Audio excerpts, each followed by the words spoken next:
Welcome to The 5 Books, where each week we talk with a Jewish author about 5 books that are near and dear to them. My name is Tali Rosenblatt-Cohen, and today I'll be talking with Sarah Hurwitz about her latest book, As a Jew, Reclaiming Our Story from Those Who Blame, Shame, and Try to Erase Us. What I really wanted to help Jews understand is just how infiltrated our identities have been and how warped they've been by anti-Semitism and anti-Judaism, and also by our efforts to escape that hatred by assimilating.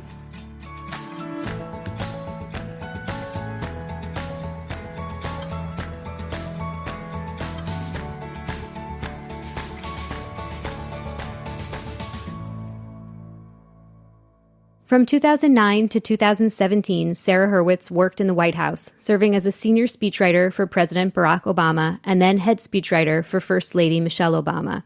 Hurwitz was the chief speechwriter for Hillary Clinton on her 2008 campaign for president and a speechwriter for Senator John Kerry and General Wesley Clark during the 2004 presidential election. She's the author of Here All Along, Finding Meaning, Spirituality, and a Deeper Connection to Life in Judaism. And I'm happy to say that her latest book, As a Jew, is a Natan Notable Book Award winner. In our conversation, Sarah shares how Jewish ethics don't just offer lofty ideals, they demand attention to the smallest details, sharpening our moral vision in everyday life. And you could say, well, that's so weedy, that's so legalistic. Why can't you just say help the poor? But the weediness is the point. It's sort of like going to the eye doctor where they click the vision machine, sort of honing your vision so you can see what's before you more and more clearly. That's what Jewish ethical law does. It's honing your moral vision and really focusing you in on each individual human being. And we'll also discuss how Jews in the modern era have sometimes described Judaism in categories that don't quite fit. I think we kind of made a bit of a category mistake in the 1800s in Western Europe where we tried to argue that Judaism was actually a Protestant-style religion. I think the problem is, Judaism is not just a religion, right? We are a peoplehood, but I think many American Jews think that it's just a religion. All that and more coming up next.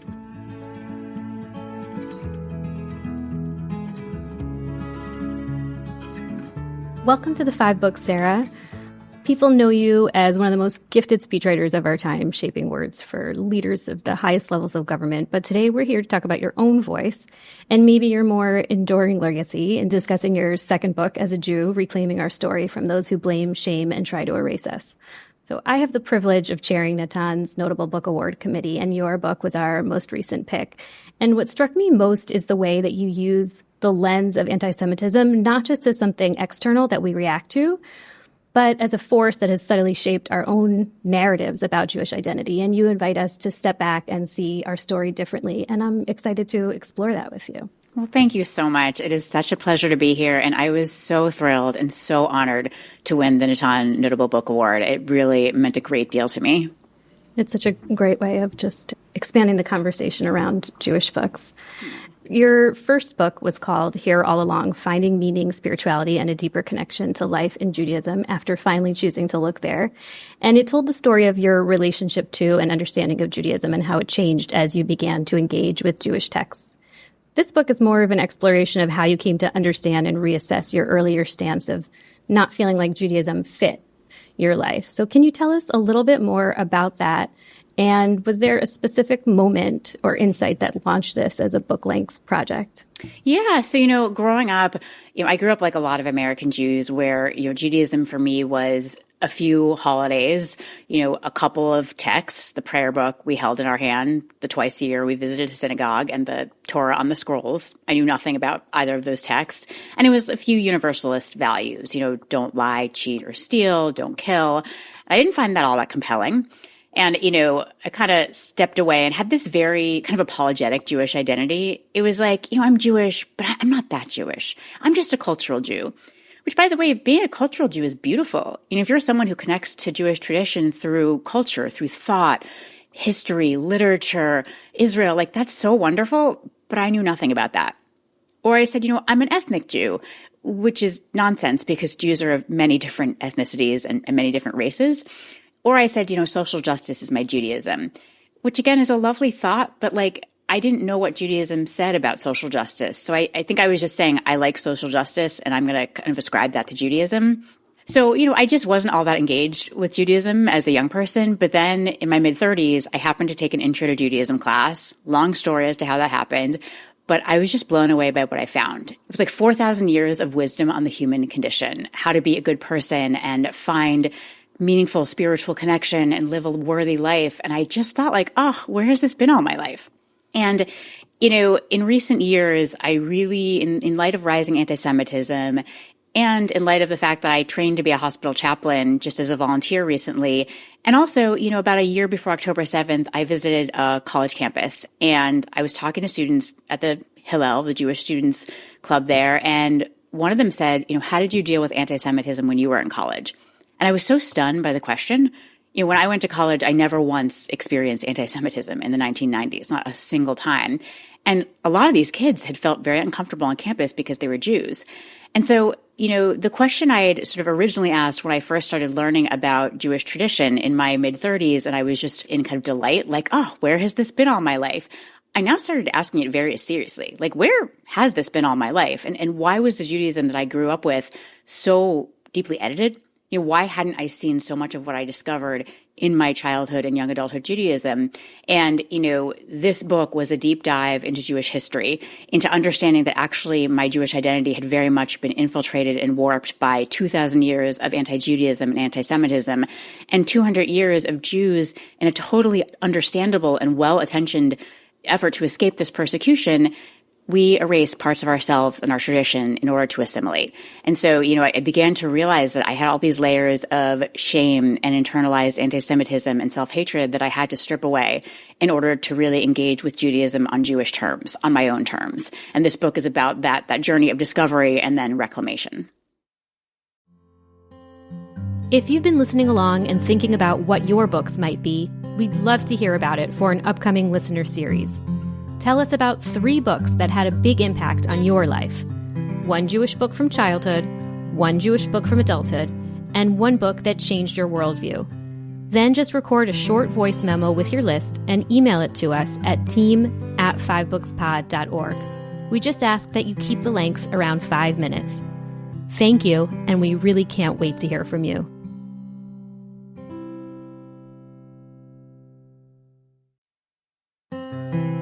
Book 1, A Jewish Book That Shaped Her Jewish Identity, A Code of Jewish Ethics by Joseph Telushkin.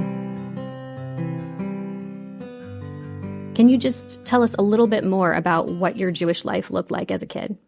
Yeah, I really appreciate that my parents wanted to give my brother and I some sense of Jewish identity. And even though they didn't necessarily have a lot of Jewish education or connection themselves, they did enroll us in Hebrew school and they did take us to synagogue a couple times a year. And we had a Hanukkah party. There wasn't a lot going on in our home just because my parents didn't really have a lot of knowledge or connection. And so, oftentimes I hear people today saying, oh, Hebrew school is the problem. We should really blame Hebrew school teachers. And I very strongly reject that. A Hebrew school teacher really can't make your kid Jewish in 2 hours a week. That is the job of parents. But so many adults like me 10 years ago, we still have this childhood Judaism. We never grew up and became adult Jews and did the kind of learning and engagement that we needed to do to really understand this tradition and be able to convey it. So I have a lot of empathy with parents today who are really struggling to figure out how to raise Jewish kids when they don't have much Jewish background themselves. I wonder when you say that, and that's obviously something that you write about in here all along, that so many people encounter Judaism in a more formal way before the age of bar mitzvah, right? So under age 13, and they kind of leave it off there. I wonder how people respond to that, if they respond with sort of like shame or embarrassment to feel like, oh, I have this, child version of Judaism. I definitely, as someone who had that childhood version of Judaism until I was in my mid-30s, I did feel shame and embarrassment, but I don't think anyone should feel shame, right? It's like, it's not because you're bad. It's not because you're wrong. It's because you didn't get that education growing up. You didn't get that upbringing. It's not, I hate it when people kind of like flagellate themselves as if it's like they are bad. No, there are actually much broader historical forces that are at work here that I think we need to understand, which is that, before the 1800s, at least in Europe, where most American Jews have roots in Europe, although to be clear, Jews are very diverse. There are Jews with roots in Asia and Africa, but so many Jews in America have roots in Europe. So I think that the history is relevant. In Europe, before the 1800s, Jews lived in very insular communities where you just lived as a Jew. You ate Jewish food, you lived by a Jewish calendar, you got a Jewish education. It was just literally the air you breathed. But in modernity, when we became citizens of countries, we began to try to fit in, to try to assimilate, and we kind of lost that 24/7 life of being a Jew, and we were more trying to figure out, okay, how am I going to be a Frenchman of the Jewish faith? And we kind of made Judaism into more of a Protestant-style religion. And, as we did that, I think we lost some of that Jewish substance that had been kind of the beating hearts of our tradition. And I think that in many ways, what we're experiencing today it's a result of modernity and assimilation, and forces that, are largely, I think, a result of persecution and choices we made in response. I want to get into a little bit of how you got here. Yeah. So you began your career as an intern in the speechwriter's office for Al Gore. You went on to become senior speechwriter for Hillary Clinton's campaign in 2008, and then obviously for President Obama, and starting in 2010 for First Lady Michelle Obama. What appealed to you about speechwriting? How did that become a career path for you? Yeah, my dad had actually been a speechwriter for a congressional candidate, someone running for Congress way back in the 60s. So I knew what a speechwriter was. And, it just seemed like a really cool job. When I interned for these really wonderful speechwriters in Vice President Al Gore's office, their job was to educate, inspire, inform, comfort Americans. They were really trying to carry the message of the vice president to the American people. And I thought that was just such an amazing thing to do. And as a young person, it's kind of one of the best jobs you can have in politics because it gets you right in the room. You get to spend time with the politician you're working for. You get to travel with them. It's a very exciting job that you can have as a young person. So my interest was really piqued during that summer. And I kind of just went on to do a couple of junior speechwriting jobs and then work on a bunch of presidential campaigns, which eventually led to the White House. Do you have any Jewish highlights from that time in the White House? Oh my gosh, so many. One that I think about a lot is when I got to go to my first Hanukkah party. And, I was just incredibly moved to see hundreds of Jews all, in the East Wing of the White House. Everyone is having such a great time, so proud to be there, so happy. And at some point, someone started singing Ma'oz Sur, Rock of Ages, a song that's traditionally sung around Hanukkah time, in Hebrew. And everyone joined in. And I just thought, not only could my grandparents never have imagined this moment, my parents could never have imagined this moment. 600 Jews in the East Wing of the White House singing a song in Hebrew. I mean, it was just such a moment of, pride, of just joy in this American Jewish journey. It was a really very special time back then, like a decade ago. You write in here all along that you didn't think you needed Judaism to be a good person, but you realized you needed it to be a great person, and that much of that was related to Jewish ethics. So I wanted to know when you read this book by Talishkin and why it resonated for you. Yeah, so, it's so funny because now Rabbi Talishkin is a dear friend of mine and a mentor, and he's been such an encouraging, supportive presence in my life. But I didn't know him back then. I discovered his books like Jewish Literacy and his 2-volume book of ethics, and they were just so helpful for me because, what he does so beautifully is he takes thousands and thousands of pages of Jewish, of debate, commentary, some of it quite ancient, and he really synthesizes it so that you can get the kind of beating heart of it. So when I began reading his 2-volume series of ethics, and by the way, it's not something you necessarily sit down and read, in order. It's organized into categories. So if you're like, oh, I want to see what Jewish tradition has to say about gossip or about, how do we help those who are in financial need? You basically just find the section and kind of read that section. And as I read it, I was just struck by the fact that Jewish ethics are so much more demanding than modern secular ethics. Modern secular ethics are kind of like you do you as long as you don't hurt other people too much. And that is the ethic of American law, right? Which is do whatever you want as long as you don't steal people's property, physically assault them, or violate their rights. Which is fine for secular law, but, there's nothing there about generosity, self-sacrifice, self-transcendence, courage. And I will say modern secular ethic is very much about kind of like self-expression, self-exploration. It's very self-focused. And studying Rabbi Talishkin's books, I really saw how Judaism demands again and again that we step beyond ourselves, that we meet this much higher bar. And it really just tremendously moved me. So when did you read Talishkin's book along your Jewish journey? So it was very early in my Jewish journey, right at the beginning of it. And, after I took a couple of Intro to Judaism classes and I read a couple of kind of intro books, including Joseph Talishkin's Jewish Literacy, which was so helpful because it's like from, the first temple to the second intifada. And it's just little essays on moments in history, holidays, rituals. It just gives you this web of context in which you can then catch the rest of Judaism. And so I think it was pretty soon at the beginning of my Jewish journey. These are polarizing times right now with a pretty harsh public discourse. What do you think, especially given your background, what do you think that Jewish ethics has that's distinct to offer in these times? Yeah. Something I've been thinking a lot about is the Jewish ethic of really seeing every individual person before us. And, for me, I began to realize that I had kind of bought, in many ways, that old, very anti-Semitic lie that says that, Christianity is a religion of love, but Judaism is a religion of law.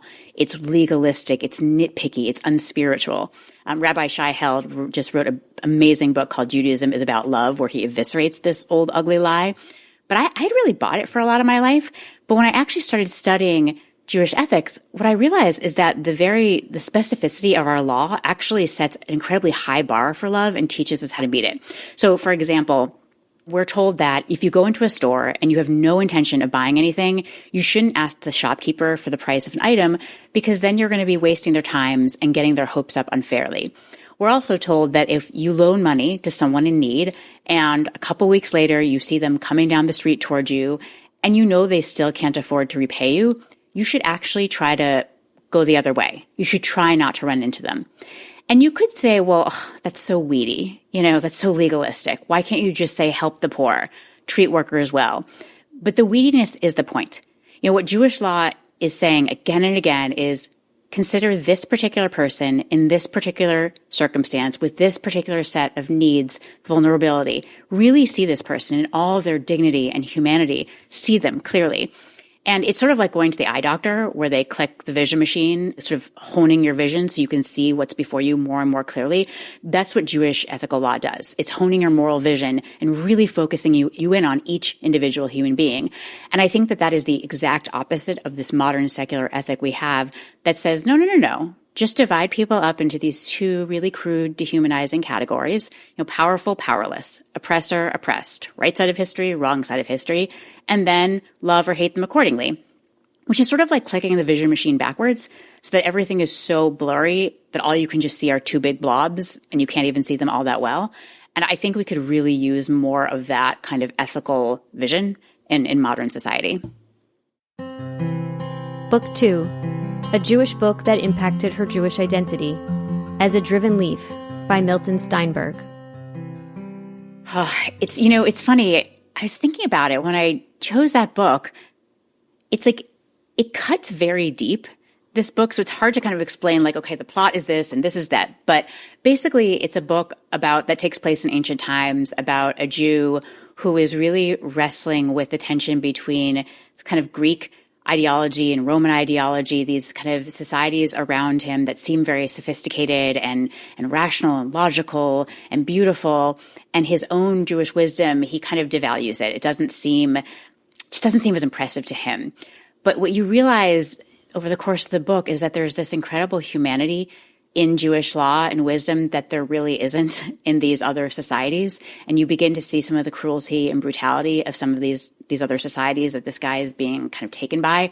And it's just such an important book about the contrast between what Judaism has to offer and what you sometimes see in the secular world, which is really not particularly humane. It is callous. It is cruel. It is might makes right. It is, power gives you entitlement. It is these values that are really, this emphasis on wealth, on status, rather than on kindness, on generosity, on honesty. And so you kind of see him struggling with these different value systems. And I just found it so viscerally relatable. I found it so, it's like this struggle that Jews have always had between our Jewishness and the values of the societies around us and how they can be so tempting. And, we certainly should take advantage of them. I certainly have. I've done many things in the secular world that I'm really proud of, and I will continue to do so. But I think it's being able to bring a Jewish lens to that and realizing, this guy really, he kind of has this almost all or nothing approach. And, it's a real lesson. It was a real lesson to me of like, how do you bring the best of both worlds into your life? I so appreciate even your description of it. Each person who's talked about it on the podcast sort of frames it through the lens that they're reading it. And you obviously have really brought that tension that you brought to, your own writing of as a Jew. So it's just so interesting to hear you describe it that way. Yeah. I was going to ask you about the book is obviously, it's set in the 2nd century, as you said, and it's based on real characters from the Talmud. Right. And this main character, Elisha ben Avuya, who becomes Acher, who becomes estranged from Judaism. Yes. Yeah. It's so funny. I did refer to him as this guy, but that is correct. He was one of our most renowned, notorious, he's a very well-known ancient rabbi. Yeah. Well, this guy works as well. But I was going to ask you about the parallels between the tension of navigating Jewish tradition and the secular political world that you worked in. You addressed it a little bit, but I wonder if you could maybe push on that a little bit more. Yeah. I mean, when I was in politics in the Obama administration, I didn't really feel much tension. I really felt like I was just so welcome as a Jew, and my values and my Jewish values and the values of that White House and those people were pretty closely aligned. So I didn't have any moments of real tension. If anything, it was so amazing. My colleagues were so supportive when I started exploring Judaism. I remember telling them, okay, guys, I'm going to experiment with this really rigorous Shabbat practice, which means I have to be offline for 25 hours. And that's like saying in the White House, like, I'm just not going to wear clothes in the office. Like, that's so wild to just not answer email for 25 hours. Like, that's just bizarre. But they could not have been more supportive. They were like, that is great. We're not going to bother you. Like, we really want you to do this, to like explore your tradition. And another example, I actually, one year around the December vacation break, I was in the cafeteria and I ran into the White House Chief of Staff, who's just this absolutely wonderful guy, Dennis McDonough. And, he asked me what I was doing for the December break. And the answer was that I was going to a week-long silent Jewish meditation retreat, which is just so weird and like not something I wanted to tell the White House Chief of Staff. So I kind of like hesitated, but I didn't want to lie. So I told him, and he said, Sarah, that is so wonderful. What an extraordinary thing to do with your time. Like, I want to hear all about it. That's really amazing. I'm so proud of you. And I will say since then, he read my first book. He's come to my book events. He has been just like this incredible cheerleader, and he's not Jewish. He's a very devout Catholic. Right? We don't have the same background, but just, I don't know, his support. And I just keep thinking about how many of my White House colleagues like shown up for my events, have posted about my book. Like, I don't know. I feel like there's just this ongoing love and support from the people I worked with in that administration that I'm really tremendously grateful for. That's amazing. The book really centers Elisha's story around doubt. And that puts him at odds with belonging. And as you just said, you talk about spending time at a prayer retreat, and you found yourself sort of saying with clarity what you call your first true Jewish prayer, which is, I don't know, but I can't do this alone. And that I don't know really remained your truest prayer. And you said you were hoping it was also like an open door for a connection. So I wonder, since you first wrote about that experience, has your relationship to prayer shifted? And does that, I don't know, still feel like your truest prayer? Wow. What a beautiful question. I don't think my relationship to it has shifted all that much. I am, if I'm just being really honest, I'm not the biggest shul Jew, not the biggest synagogue Jew. It's not where I most connect to Jewish tradition. I'm more of a studying, and, for me, studying the spiritual practice of Jewish study, which, as you know, is not just an intellectual practice. It is really the spiritual practice of trying to discern, the voice of the divine through the voices of our ancestors. That's really where I most connect. But I do still think that I don't know is a pretty solid prayer. I'm a big fan of that prayer. Volunteering as a chaplain, I think I really see oftentimes the importance of that kind of surrender, not in a sense of giving up. That's not what it's about. but in a sense of acknowledging that you are not in charge of everything, that there are things that you actually can't control no matter what you do. And I think just kind of at some point, acknowledging the truth of that can be a relief. It can actually help you let go of things that you can't control such that you can focus on the things you can control. So I stand by that as a really solid prayer. Have you gone back to any silent retreats? Oh, yes. I've done about probably 20, 25 of them, and I've been an assistant teacher on several as well. Wow, amazing. Yeah, I'm a big fan. Book 3, A Book That Changed Your Worldview, Far from the Tree by Andrew Solomon. So this is a really beautiful book by Andrew Solomon. It's called Far from the Tree. And what he does is he looks at families where the children have a very different identity than the parents.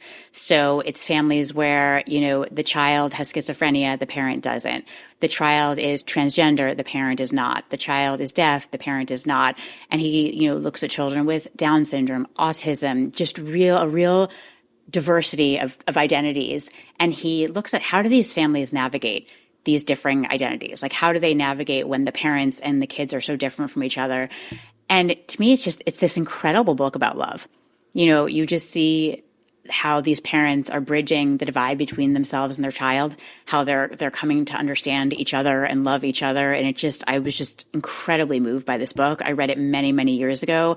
And I also just felt like it helped me better understand these various challenges that these kids and families were dealing with. I felt like I got a little bit of insight into these various communities, and I was just really inspired by just the courage and the resilience and the determination of these families and kids. And so it's a really, really beautiful book. I also was thinking about it just in the tension between accepting children as they are and hoping they'll be like us. I wondered if you saw any parallels in how the Jewish community relates to Jews of different practices or backgrounds. Yeah, it's a great question. I think something that really frustrates me and actually kind of I find heartbreaking is just how critical we can be of each other. I mean, I just really find that so disappointing sometimes. I think that I've just taken such joy in getting to know Jews of really different practices, backgrounds, approaches than mine. And I think that, I've been very moved by Jews who's, have very different practices than I do, but who really approach me with respect and curiosity.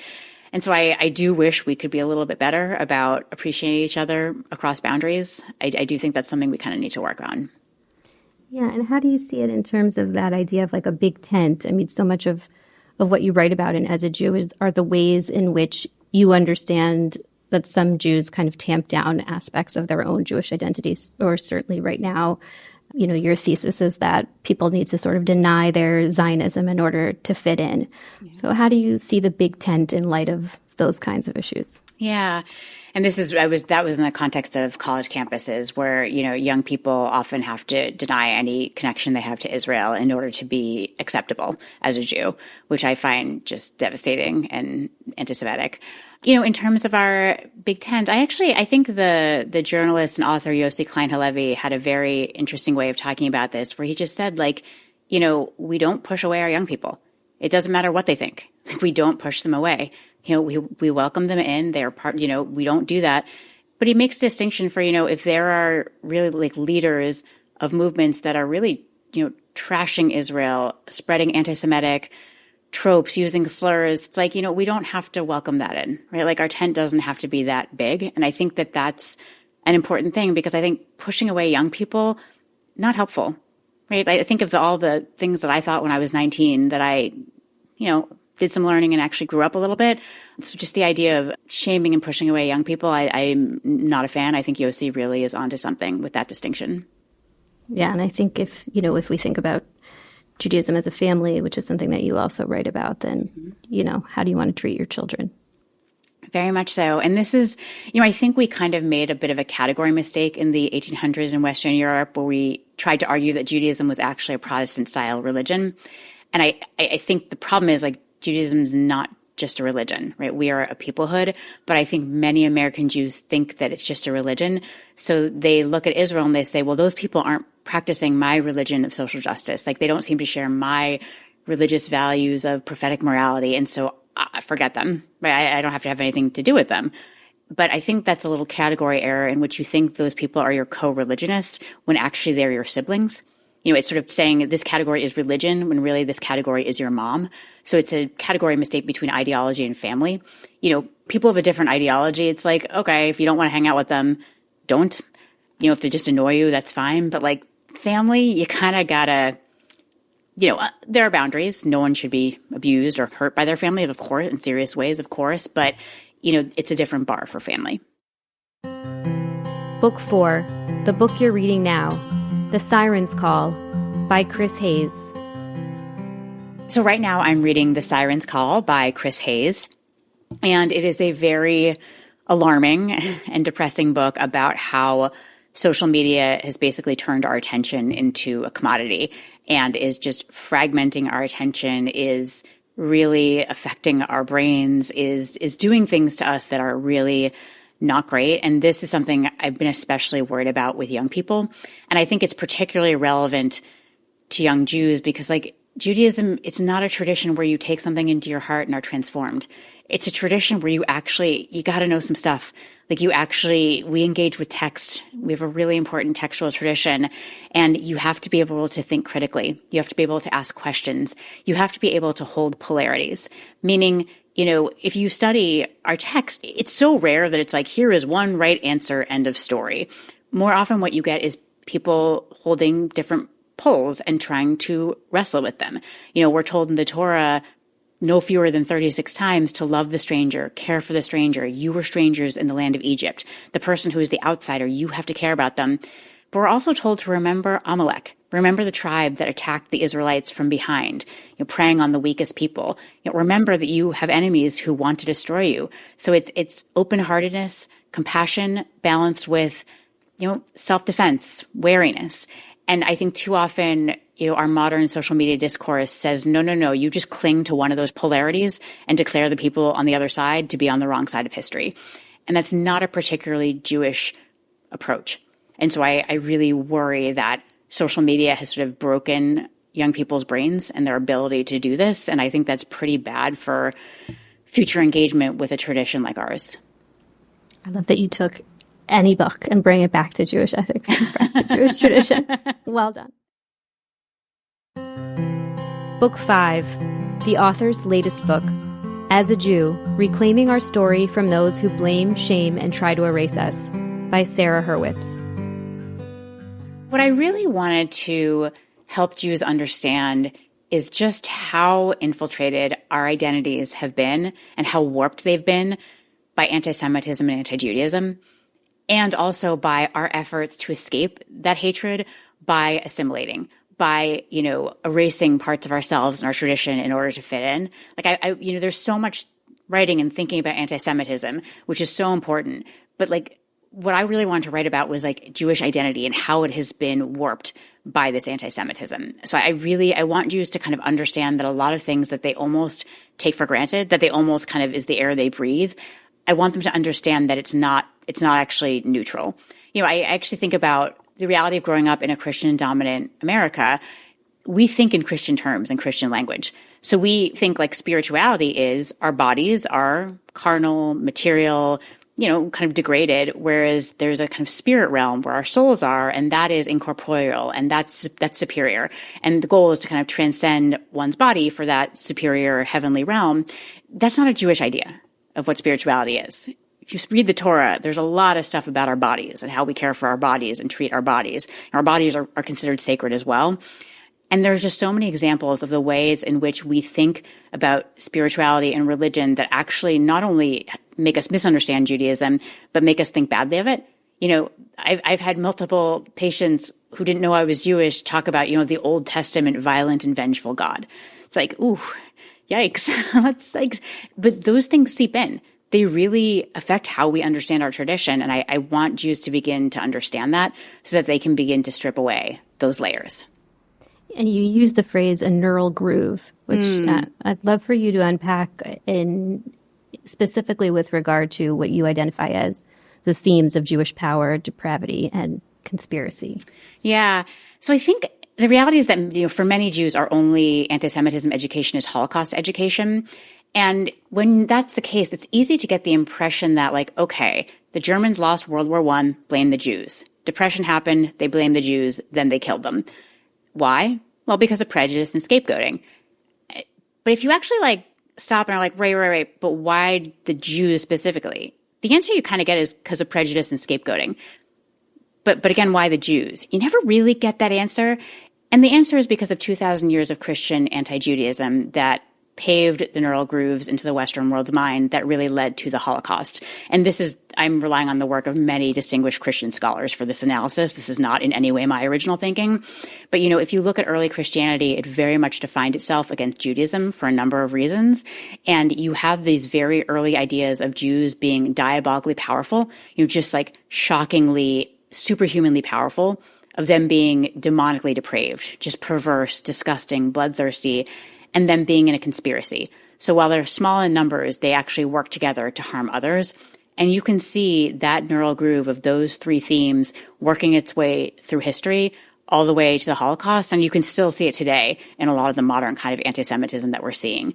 So I think it's really important for Jews to understand that. And there was certainly plenty of anti-Jewish thinking before Christianity, but I would argue that theologizing that thinking and then converting much of the world to that way of thinking has had a pretty outsized effect on American Jews.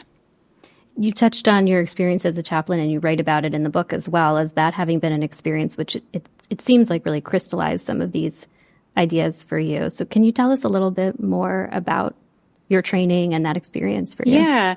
So, your chaplaincy is open to people of all religious and spiritual backgrounds and to secular humanists as well. You don't have to be clergy, so it's a very open kind of training that you can join. But the reality is, like, even just the fact that it's called chaplaincy, you get a sense like, oh, it's kind of a Christian word. And I just remember at my training being told that, like, prayer is as follows, like, God, please heal so-and-so who's sitting right next to me in bed. And, I'm just making up this prayer extemporaneously and just saying it out loud such that they can hear me, which is a beautiful form of prayer. And Jews can certainly pray for each other that way if they want. I wouldn't say that's a common form of Jewish prayer, but I was kind of told like, oh, that's universal prayer. Everyone prays that way. As long as you don't say Jesus, it's not Christian. And I just thought like, if I started praying that way for Jewish patients, some of them would probably love it, but I think many of them would be like, whoa, hey, what's going on here? And so I kind of began to see how much I saw Judaism through Christian eyes. Even I remember I had a lovely patient who was a Christian woman who I brought her a Bible because she'd left hers at home. And when I came back a few hours later, she was sitting up in bed and she was just reading it and very moved. I could just tell she was really engaged and comforted and moved. And I remember thinking, oh, that's how I used to think you read the Torah. You just sit down, you open it up, and you'll be comforted and moved and inspired and convinced to believe in God.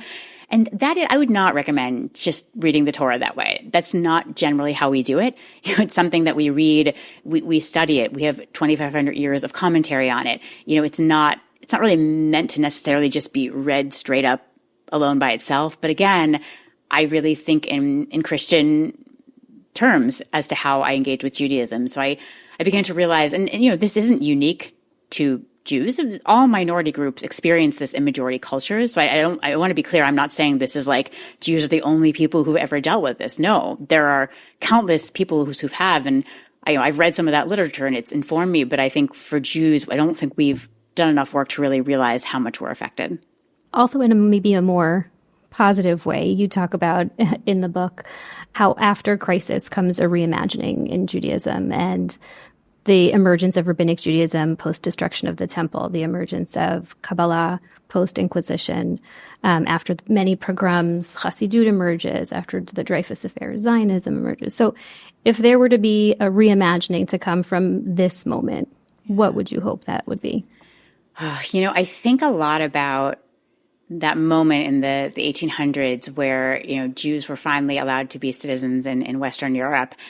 And they kind of reimagined the tradition as kind of almost like a Protestant style religion.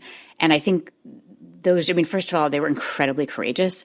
It would have been so much easier for them to just say, hey, we can join these universities and workplaces, like forget Judaism. We don't need this. We're going to go just assimilate and succeed in the modern world.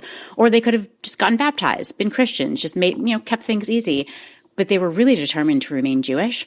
But I think in some ways, the Judaism they created, it really diminished the post-biblical textual tradition that I think is kind of the beating heart of Judaism. It's 2,500 years of commentary, debate, analysis, conversation about our fundamental values, about how to live and how to be in the world. And so, I kind of part of me wishes we could almost go back to that moment, but not soaked in the anti-Judaism of people around us, that we could go back to that moment with real sense of curiosity and open-heartedness and excitement to discover the wisdom of our ancestors. And we could begin to kind of imagine, okay, what would Judaism look like if we kind of had the privilege of approaching it that way? And I think that there are so many people in so many organizations in the Jewish world who are doing exactly this kind of work. They're doing it within the denominations. They're doing it outside of denominations. I mean, there's such a renaissance, right? You just see all of these amazing, like Asfara is this amazing, queer Talmud organization. You just have such, just some really exciting work going on to revitalize our tradition and to reimagine it and to reclaim it. And so I actually feel very excited about the Jewish world right now and this kind of effort. I mean, this is kind of my dream, is that we really would engage in this kind of project.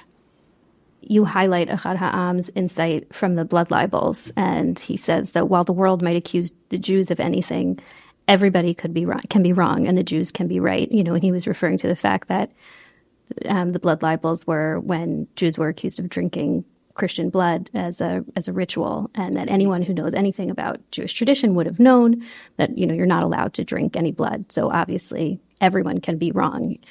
What do you think that perspective offers us today? Yeah, I think that I was thinking about this a lot as I toured college campuses where, these students were in an environment where they were being told that Israel was essentially the original sin of the world that had to be expiated. Like it has to be eliminated for the world to be saved. It really is the locus of all evil, which is very different than a vehement criticism of Israel, in which I engage on a daily basis, as do basically every Israeli, because it's their national pastime, as does basically every American Jew. I mean, really strong, vehement criticism of Israel is something that I have no problem with. But I think what these students are seeing is a real eliminationism to Israel, a sense that it is just a blight on the world that has to be disappeared. And, it's easy when it's explained in very sophisticated academic kind of words to get taken in by that. But I think that what these students were beginning to realize is that, all of their classmates around them, when they're promulgating this kind of idea, that they actually could be wrong, that actually could be not right. They're beginning to understand that, okay, the majorities might be saying this, but this actually isn't fair. They're not doing this with any other country. This actually isn't right. And I think it just made me think about the blood libel, where it's like these Jews are like, wait a second, our laws clearly prohibit the consumption of blood. So this is obviously nonsense. And I think these students who have studied history, they're like, wait a second. Plenty of criticisms of Israel. Trust me, I am not sparing with them. But this country was founded in kind of the same way many other countries were founded in the mid-20th century, which was not pretty, really not pretty, but not particularly exceptional, not particularly unusual. And I think they're beginning to say, wait a second, I think we may be right about this, and they may be wrong. Having spent so much time on college campuses, do you feel hopeful? What is your sense? Well, I certainly feel hopeful about the Jewish students I met. I mean, what kind of both broke my heart and also was, I guess, a little bit inspiring, although mainly heartbreaking, was, Jewish students' feelings were often dismissed. It was like, oh, you Zionist oppressor, we don't want to hear your Zionist tears. They were often kind of told that, you have to decenter your story. And so they really learned that you can't just throw a tantrum, that you can't just kind of blurt out your feelings, that they really needed to marshal facts and make arguments and think critically. And, that's called getting an education. And I think they were getting that education in a way that many of their classmates were not.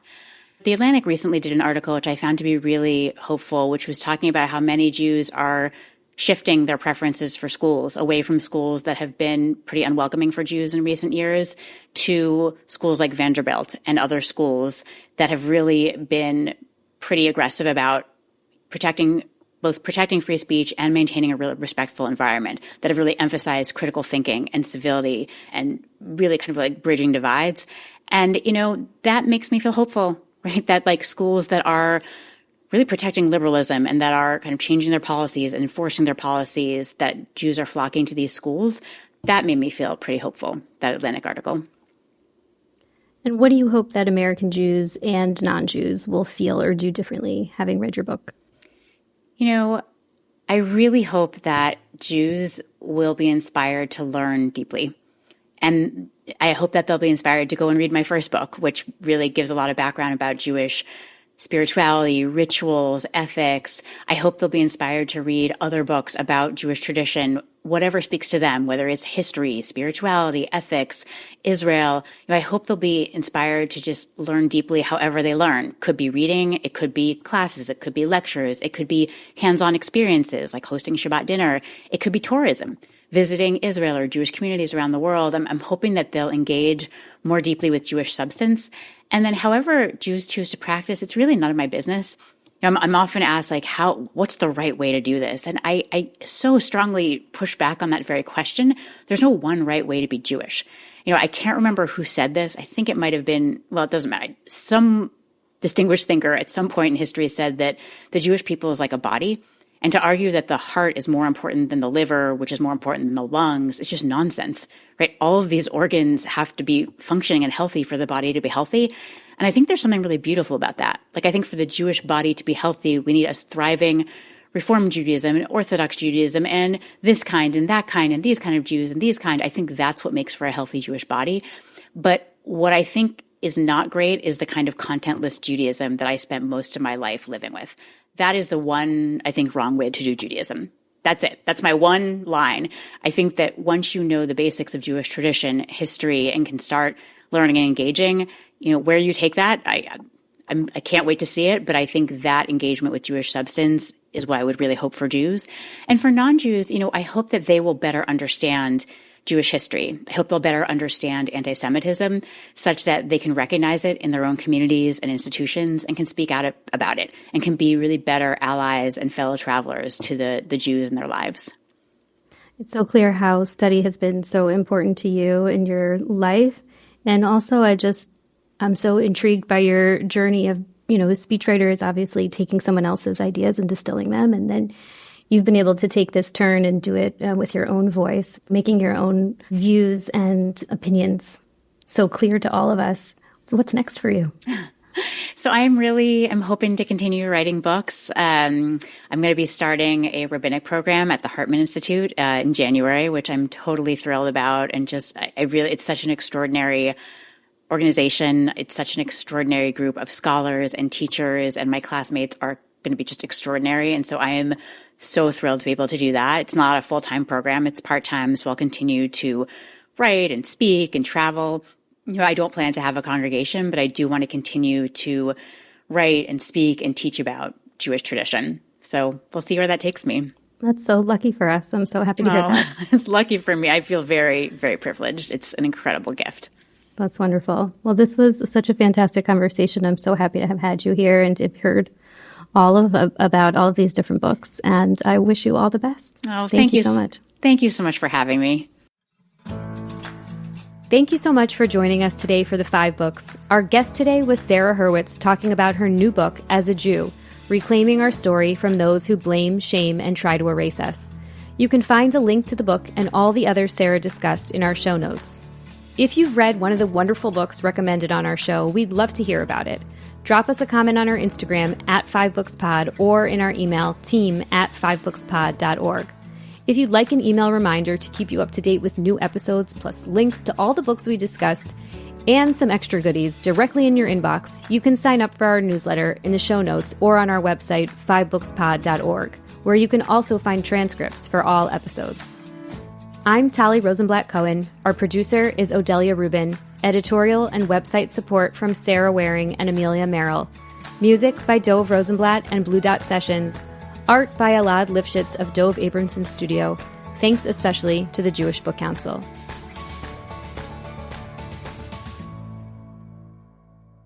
I really enjoyed this podcast. And it's such a cool idea to kind of structure it around these books. I don't know, I liked thinking about it. Was so hard though to pick one book, I was like, come on, this I is mean, just because cruel. you've read every Jewish book, so it's particularly difficult for you. I haven't read every totally Jewish get book, that. but it's like pick amongst your children. Which one do you love best? I was like, Yes. I can't do it. So painful.